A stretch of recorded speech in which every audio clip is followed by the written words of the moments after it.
دیکھیے دعا جو ہے نا، جیسے میں نے کہا مردے کو زندہ کر سکتی ہے، بیمار کو شفا دے سکتی ہے، اور لا علاج بیمار کو. لیکن کیوں ہمیں وہ چیزیں نہیں مل رہی دعا سے جو روایات بتا رہی ہیں کہ ملنی چاہیے؟ یا قرآن کی آیت ہے، احادیث ہے، بتاتی ہیں کہ دعا میں اتنا پاور ہے کہ انسان کو بہادر بنا دیتی ہے، کہ دعا کے ذریعے سے لا خوف علیہم ولا ہم یحزنون، یہ انسان کو پاور دیتی ہے. لیکن ہم لوگ دعا پڑھتے بھی ہیں، کالی بلی دیکھ کے ڈر جاتے ہیں. ہاں بھائی، خواتین دعا پڑھتی بھی ہیں، کاکروچ آ جائے، چپکلی آ جائے. اب پتہ نہیں آپ کی خواتین کس چیز سے ڈرتی ہیں.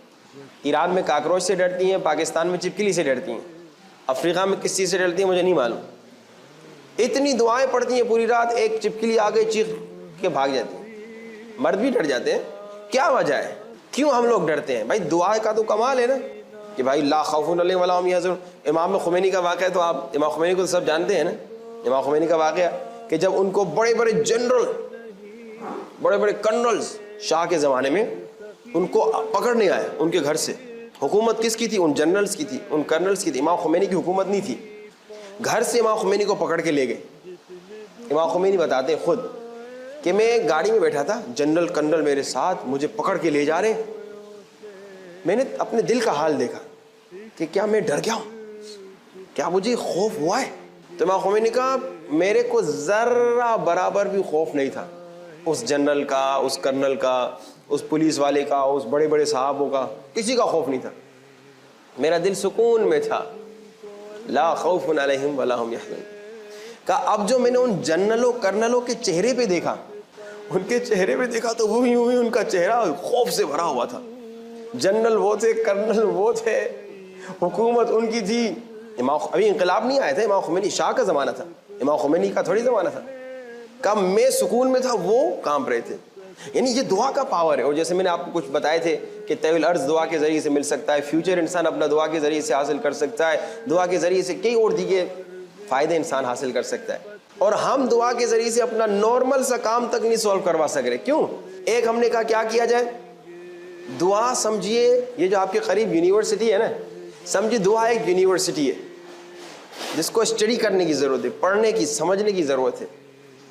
یہ دعا جو ہے نا ٹھیک ہے، جب چاہے دل، جہاں دل چاہے، جس انداز میں چاہے انسان دعا کر سکتا ہے. لیکن اگر چاہتا ہے اس میں پاور آئے اور اس دعا کے ذریعے سے پاورز حاصل کرے تو پھر انسان اس صحیح طریقے سے.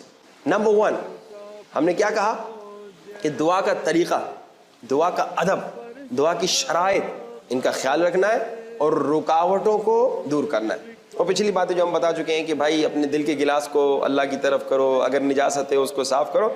صرف میں 23 ریپیٹ کرتا ہوں. نمبر 1 کہ دعا جو ہے اس کا ایک ادب کیا ہے؟ شکر کرو. دعائے عرفہ میں مولا حسین کیا فرماتے ہیں؟ مسلسل اگر آپ دیکھیں مولا فرماتے ہیں انت الذی مننت، انت الذی انعمت، انت الذی احسنت. خدایا تو نے احسان کیا، تو نے کرم کیا، تو نے عطا کیا، تو نے یہ دیا، تو نے وہ دیا. شکر کر رہے ہیں. اچھا اس دعا کے مطابق دعا عرفہ میں پہلے مولا شکر کر رہے ہیں اور اس کے بعد ہمیں سکھا رہے ہیں. اس کے بعد کہہ رہے ہیں اے خدایا انا الذی اسأت، انا الذی اخطأت. ہمیں سکھا رہے ہیں کہ بندے اللہ کا شکر کرو. اللہ تو نے یہ دیا، تو نے یہ دیا، تو نے یہ دیا. پھر کو میرے اللہ میں نے یہ کیا، یہ غلطی کی، میں نے یہ تو نے آنکھ دی، میں نے گناہ کیا، تو نے کان دیا، میں نے گناہ کیا، تو نے زبان دی، میں نے گناہ کیا. اچھا تو نمبر 1 اللہ کی نعمتوں کا شکر کریں. اس کے بعد توبہ کریں. اچھا اب توبہ پہ ایک سوال بھی آیا ہے، وہ بھی میں کہتا چلوں. کل بھی ہم نے مختصر توبہ بھی گفتگو کی تھی، پھر ایک توبہ. دیکھیے توبہ جب آپ نے کر لی خالص پکی، وہ تمام شرائط جو مولا نے بتائے ان شرائط کے ساتھ، یہ بھی خود سوال ہے کہ وہ شرائط کیا ہے، میں مختصر اشارہ بھی کرتا ہوں. کسی نے سوال پوچھا کہ مولانا وہ ہم نے سنا ہے کہ تو کسی نے کہا ہے کہ اگر ہم توبہ کر کے مر جاتے ہیں تو توبہ کرنے کے باوجود قبر میں عذاب ہوگا. لیکن جب میں نے توبہ کر لی تو پھر کس چیز کا عذاب؟ لیکن جیسے میں نے کہا توبہ اگر میں نے توبہ کی ہو، اگر میں نے توبہ نہ کی ہو، کیونکہ توبہ کیا ہے؟ نمبر 1 توبہ یہ ہے کہ بولو استغفر اللہ ربی واتوب الیہ الہی العف یا غفار. نمبر 2 آنسو بہاؤ، گریا کرو. نمبر 3 ریگریٹ، پشیمانی. جب بھی گناہ یاد آئے کہ ہائے ہائے خدایا بخش دے. کبھی کبھی آدمی نیک بن جاتا ہے لیکن جب اسے گناہ یاد آتے ہیں کہتے ہیں مزہ تو بڑا تھا, اب ٹھیک ہے میں نے چھوڑ دیا لیکن کیا مزہ آیا تھا جب وہ کام کیا تھا. یعنی یہ ریگریٹ اندر سے ریگریٹ نہیں, ویسے کہہ رہا ہے تسبیح استغفر اللہ ربی واتوب الیہ الہی اللہ, خدایا مجھے بخش دے دوبارہ نہیں کروں گا, خدایا بہت افسوس ہو رہا ہے. اچھا اب کیا کرنا ہے؟ اب ریگریٹ کا کیا مطلب؟ میں نے نمازیں 30 سال قضا کی ہیں, اب میں ریگریٹ ہو رہا ہوں لیکن پچھلی نمازیں نہیں پڑھ رہا, تو یہ ریگریٹ ہے یا دھوکہ ہے؟ ریگریٹ یعنی کیا؟ پشیمانی یعنی کیا؟ یعنی اگر میں نے 50 سال کی نماز قضا کی ہے تو اب میں وہ ساری ادا کروں, یہ پشیمانی ہے. اگر میں نے روزہ قضا کیا ہے ادا کروں, یعنی کہ چھوڑ دوں میرے بچے رکھیں گے بعد میں, اور پھر بچے کہیں باپ کیا مصیبت چھوڑ کے گئے ہمارے لیے. البتہ ماں باپ کے لیے یاد رکھیے, جو بچے جن کے ماں باپ گزر گئے ان کی قضا نمازیں, روزے, خومس, حج, جو ان کی قضا ہے وہ کوشش کیجیے ادا کروائیں. تو آپ وہ قضا نمازیں ادا کرنی ہے, وہ قضا روزے ادا کرنے, قضا حج ادا کرنے, یہ توبہ ہے. کسی کا اگر حق کھایا, یہ شرائط توبہ ہے جو مولا نے بتائی, کسی کا اگر حق کھایا آپ نے وہ آپ نے واپس دینا ہے. یہ نہیں کہ میرے اللہ میں نے توبہ کر لی اور اس کے بعد 50,000 اس کا کھایا ہوا ہے, 1 لاکھ اس کا کھایا ہوا ہے, 1 منٹ اس کو واپس نہیں دے رہا, پیسہ ہے بھی, تو یہ تھوڑی توبہ ہے. توبہ یہ ہے کہ جس کا حق کھائے واپس دو. جب انسان توبہ کر کے مرے گا تو کیا ہوگا؟ اس کو کوئی عذاب نہیں ہوگا. البتہ صرف ایک بات ہے, کیونکہ دیکھیے کیونکہ ہمارا پورا کنیکشن اس دنیا سے ہے نا, تو روایات بتائی, جیسے کل میں نے دعائے کمیل میں بتایا کہ انسان گنہگار بھی نہ ہو جب قبر میں جائے گا, کیونکہ اس کا کنیکشن اللہ سے اتنا مضبوط نہیں ہے, گنہگار نہیں ہے لیکن اس دنیا میں کچھ زیادہ ہی اس کے کنیکشنز گہرے ہیں, تو اس نئی دنیا میں جا کے تھوڑا سا پریشان ہوگا, اور یہ اس کے لیے عذاب ہو سکتا ہے. عذاب نہیں ہے لیکن اس کو تکلیف ایسی ہو سکتی ہے جیسے کہ عذاب ہے. تو اسی لیے کہتے ہیں کہ انسان توبہ تو اپنی جگہ پہ کرو لیکن اپنا کنیکشن اللہ کے ساتھ مضبوط بناؤ. حق اللہ سے بھی توبہ کر لی, حق الناس سے بھی توبہ کر لی, تو اس کو کوئی عذاب نہیں ہوگا. دعا کرنا ہے, پہلے شکر کریں پھر توبہ کریں. اچھا تیسری, صلوات پڑھیں, جو مسلسل ہم آپ سے پوچھتے رہ رہے ہیں کس نے 5 صلوات پڑھی. یہ آج جمعے کا دن تھا نا, جمعے کے دن روایت بتاتی ہے جو 100 مرتبہ صلوات پڑھتا ہے اگر اپنی روٹین بنا لے تو اس کی قبر کو اللہ نورانی بنا دیتا ہے. اللہم صلی اللہ علیہ وسلم 100 مرتبہ. پھر روایت بتاتی ہے جو ہر جمعے کے دن 1000 مرتبہ صلوات پڑھے تو جانتے ہو اسے کیا ثواب ملے گا, کیا اجر ملے گا؟ روایت بتاتی ہے وہ نہیں مرے گا جب تک اللہ اس کو اس کا مقام جنت میں دکھا دے.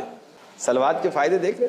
تو یہ صلوات سے انشاءاللہ اس سلسلے کو جاری رکھیے. آج اوپر ابھی پوچھوں گا, امید ہے کہ آج 50 لوگ ہاتھ اٹھائیں اور 40 سے تعداد کچھ بڑھے انشاءاللہ. یہ 500 صلوات کا جو آپ کو عادت بن جائے نا تو آپ حیران ہو جائیں گے کہ آپ کی زندگی میں کتنے چینجز آئیں گے. اب دعا کرنی ہے, دعا قبول ہو, ہم پہلے شکر کریں میرے اللہ تیرا شکریہ, اور پھر ہم توبہ کریں میرے اللہ مجھے بخش دے, میرے اللہ مجھے معاف کر دے. صلوات پڑھیں اللہم صلی علی محمد وعلی محمد وعجل فرجہم. اس کے بعد ہم کیا کریں, اور یہ بھی بات سنتے جائیے, صلوات اگر آپ گھر میں بلند آواز سے پڑھیں نا تو جنات اور شیطانی جنات سے بھی اللہ آپ کو محفوظ رکھتا ہے. یہ ہمارے پاکستان ہندوستان میں یہ جن من کی بہت ساری باتیں کرتے ہیں نا, جیسے کل میں نے بتائے تھے جادو کے متعلق, وہی نسخے جو آپ کو کل بتائے تھے وہی نسخے آپ کو شیطانی جنات سے بچائیں گے. لیکن گھر میں آپ صلوات بلند آواز سے پڑھتے رہیں اللہم صلی علی محمد وعلی محمد وعجل فرجہم, تو شیطانی جنات سے اللہ آپ کو نجات دے گا. اور جن کے متعلق صرف بریکٹس میں کہتا رہا ہوں کہ جب آپ قرآن زیادہ پڑھتے رہیں گے اور جب گھر آپ کا پاک ہوگا تو پھر وہ جنات والا سلسلہ جو ہے اس کے شر سے آپ محفوظ رہیں گے. تو جب آپ نہانے بھی جائیں تو کہیں اعوذ باللہ من شر الشیطان اللعین الرجیم, جب یہ آپ کہیں گے تو اس کے بہت سارے برے آثار جو ہیں اس سے آپ بچ جائیں گے. اب شکر کیا, توبہ کی, صلوات پڑھ لی, اور ایک دوسری بات جو ہم نے کہا تھا کہ جب مانگے تو ہاتھ بلند کر کے مانگیں. ایک شخص نے خواب دیکھا کہ اس کا ایک ہاتھ نورانی ہے, دوسرا ہاتھ نورانی نہیں ہے. عالم دین کے پاس آئے, کہا مولانا میں نے خواب دیکھا ہے, میرا ایک ہاتھ نورانی ہے دوسرا نہیں نورانی. تو عالم دین نے پہلا سوال پوچھا, کہا یہ بتاؤ جب تم دعا کرتے ہو تم ایک ہاتھ اٹھاتے ہو یا دونوں ہاتھ؟ کہا میں ایک ہاتھ اٹھاتا ہوں. کہا بس یہی وجہ ہے, دونوں ہاتھ اٹھاؤ اللہ تیرے دونوں ہاتھوں کو نورانی بنائے گا. دیکھیے یہ سارے آداب ہیں جن سے ہم اکثر دور ہیں یا غافل ہیں, یا پھر کبھی کبھی شرم بھی آتی ہے کہ بھائی میں اب ہاتھ اٹھاؤں گا تو کیا ہوگا. دیکھیے میں نے کہا نا, ہاتھ لوگوں کے سامنے پھیلانا شرم ہے, نہیں پھیلانا چاہیے لوگوں کے سامنے. ہاتھ اللہ کے سامنے پھیلانے میں عیب نہیں ہے. شکر میرا اللہ تیرا شکریہ, تو نے دیا, تو نے دیا. نمبر 2 توبہ, میرا اللہ مجھے بخش, تو نے دیا, میں نے مخالفت کی. نمبر 3 صلوات. نمبر 4 ہاتھ بلند کر کے. نمبر 5 یہ دعا کے آداب ہے. بس یہ میں پوائنٹ بتاؤں گا پھر آپ کے سوالات کی طرف. کہا کہ نمبر 5 عزم, جس پہ ہم نے کل گفتگو مختصر کی تھی. دعا کی شرائط اور آداب میں سے ایک ادب یہ ہے کہ عزم ہو, ارادہ ہو تم میں. جیسے میں نے دوسرے درس میں بھی کہا تھا کہ جب میں کہہ رہا ہوں خدایا مجھے عافیت دے, تو ساتھ میں نے کھانے پر بھی کنٹرول کرنا ہے. یعنی پریکٹس میری طرف سے بھی ہو, دعا بھی کروں اور دوا بھی کروں, دعا بھی کروں اور محنت بھی کروں. عزم یعنی ارادہ. جب میں کہہ رہا ہوں خدایا مجھے فلاں چیز عطا دے, عطا کر دے, تو اس کے لیے محنت بھی تو کروں. وہ کہتے ہیں ایک آدمی آیا مولا کے حرم میں, دعا کر رہا تھا, مولا مولا مجھے بیٹا دے دے, مولا مجھے بیٹا دے دے, مولا مجھے بیٹا دے دے. اب دعا کر رہا ہے. ایک آدمی کو بڑا وہ دکھ ہوا کہ شاید اس کو 10 بیٹیاں ہیں, بیٹا نہیں ہے, تو اس لیے بیٹا مانگ رہا ہے. تو جا کے قریب سے پوچھا, تو مولا سے بیٹا مانگ رہا ہے تو کیا بہت ساری بیٹیاں ہیں گھر میں, کوئی بیٹا نہیں, اسی لیے تو بیٹا مانگ رہا ہے؟ کہا نہیں, بیٹیاں بھی نہیں ہیں, میری تو شادی بھی نہیں ہوئی ابھی, میری تو شادی بھی نہیں ہوئی. تو ارے تو جب کہہ رہے مولا بیٹا دے دے, تو بغیر شادی تو کوئی حضرت مریم ہے, بغیر شادی کے بیٹا کہاں سے ہوگا؟ یہ عزم ارادہ. کچھ تو کچھ محنت کرو, تم شادی کرو. اگر 10 سال سے بچہ نہیں ہو رہا, بیٹا نہیں ہو رہا, پھر آگے بولو مولا بیٹا دے دے. ٹھیک ہے نا, یہ دعا ہے, دعا کے آداب میں سے ہے. یہ جو ہم کہتے ہیں ہماری دعا قبول نہیں ہو رہی, پہلے دیکھو تو صحیح کہ کیا پرابلم ہے, ایشو کہاں پہ ہے. میں مسلسل یہی کہہ رہا ہوں, غصے کسی کو آتا ہے, دیکھو کیوں غصہ کر رہا ہے, ایشو کہاں پر ہے. کوئی غلط کام کر رہا ہے, دیکھو ایشو کہاں پر ہے. اگر لائف میں پرابلم آ گئی ہے, بولو ایشو کہاں پر ہے, سرچ کرو. فوراً نہ کہو جادو ہو گیا مجھ پہ, تلاش کرو, ایشو کو سولو کرو. اب اس کا ایشو کیا ہے, اس کے پاس بیوی نہیں ہے, تو بچہ کہاں سے آئے گا. یعنی ارادہ, عزم, یہ دعا کا ادب ہے. وہ کہتے ہیں ایک آدمی کے ہاتھ میں پانی تھا, پانی پی رہا تھا, اور وہ اس نے دیکھا ایک آدمی تڑپ رہا ہے. کہا کیوں تڑپ رہے ہو؟ کہا میں پیاس سے تڑپ رہا ہوں. کس سے؟ پیاس سے تڑپ رہا ہوں. اب اس کے ہاتھ میں پانی ہے, ٹیکنیکلی اسے پانی دینا چاہیے, نہیں بھائی یہ پانی پی لو, یہ پانی ہاتھ میں کا, خدا یا اس کی پیاس کو بجھا دے. ارے یہ کیسی دعا ہے, اور کہ خدا ہے میری دعا قبول کیوں نہیں کر رہا, اس کی پیاس کو بجھا دے. خدا کہے گا اندھے احمق, تمہارے ہاتھ میں گلاس ہے نا, دے دے نا. یہ عزم بہت ضروری ہے, ارادہ. جب دعا کر رہے ہیں خدا مجھے یہ چیز, خدا مجھے امتحان میں پاس کر دے. جوان آگے کہتے میرے پاس آئے کہتے مولانا کوئی نسخہ دیجیے, میں امتحان میں اے لے کے آؤں, اے اسٹار لے کے آؤں. میں کہتا ہوں پہلا نسخہ یہ ہے کہ محنت کرو, پڑھو گے لکھو گے تو بنو گے نواب, ورنہ بن جاؤ گے خراب. تم ذرا محنت تو کرو. اگر میں پورا سال نہ پڑھوں اور رات کو بولوں خدایا مجھے تو پاس کر دے, تو اللہ کبھی نہیں کرے گا پاس, یہ دعا قبول نہیں ہوئی. پھر بولو اللہ نے میری دعا قبول نہیں کی, میں نے اتنا مانگا تھا مگر اللہ نے نہیں دیا. اللہ نے تمہیں کہا محنت تو کرو, پڑھو لکھو. ہاں تم محنت کرو, بالکل جیسے رسول خدا نے اس شخص کو کہا نا, تم دکان کھولو, باقی اللہ پہ توکل کرو, اللہ پہ چھوڑ دو, اللہ مدد کرے گا. دعا یہی ہے نا کہ تم اپنی طرف سے فل محنت کر لو, باقی اللہ پہ چھوڑ دو. خدایا میں نے محنت کی, اب تیرے کرم کے بعد ہی مجھے کچھ ملے گا. اگر تو کرم کرے گا تو مجھے ملے گا, اگر تو عطا کرے گا تو مجھے ملے گا, نہیں تو مجھے نہیں ملے گا. دعا یعنی یہ. لیکن ہمارا اکثر یہ ہوتا ہے کہ خود کچھ نہیں کرتے, خود شادی نہیں کی, اللہ بیٹا دے دے. ہاتھ میں گلاس پانی کا خود نہیں دیتا, کہتے اللہ ایسے پانی دے دے. امتحان کے لیے تیاری کوئی نہیں, پڑھا لکھا کوئی نہیں, رات کو کہہ رہے خدا مجھے کل پاس کر دے. ایسے تو نہیں ہوگا. تو یہ جو ہے دعا کا ایک ادب ہے کہ ہم کیا نام ہے, عزم رکھیں. اچھا عزم یعنی ارادے کو مضبوط کرنے کے لیے کیا کریں. کچھ باتیں میں نے کل بتائی تھی کہ ارادے کو, جو کل کا جو سوال آیا تھا نا کہ ہم برائی پہ کیسے کنٹرول کریں, بری عادت پہ کیسے کنٹرول کریں, گناہ پہ کیسے کنٹرول کریں. میں نے اس وقت بتایا تھا کہ ایک تو ارادے کی کمزوری کی وجہ سے انسان جو ہے گناہ پہ پھسل جاتا ہے, گناہ کے سامنے. تو گناہ پہ کنٹرول کرنے کے لیے ارادے کو مضبوط ہونا چاہیے. کچھ میں نے نسخے بتائے تھے کل. آج ایک صرف اشارہ کروں کہ انسان ارادے کو مضبوط کرنے کے لیے کیا کرے, ڈیڈ لائن بنا دے. ٹھیک ہے نا, مجھے یہ کام جو ہے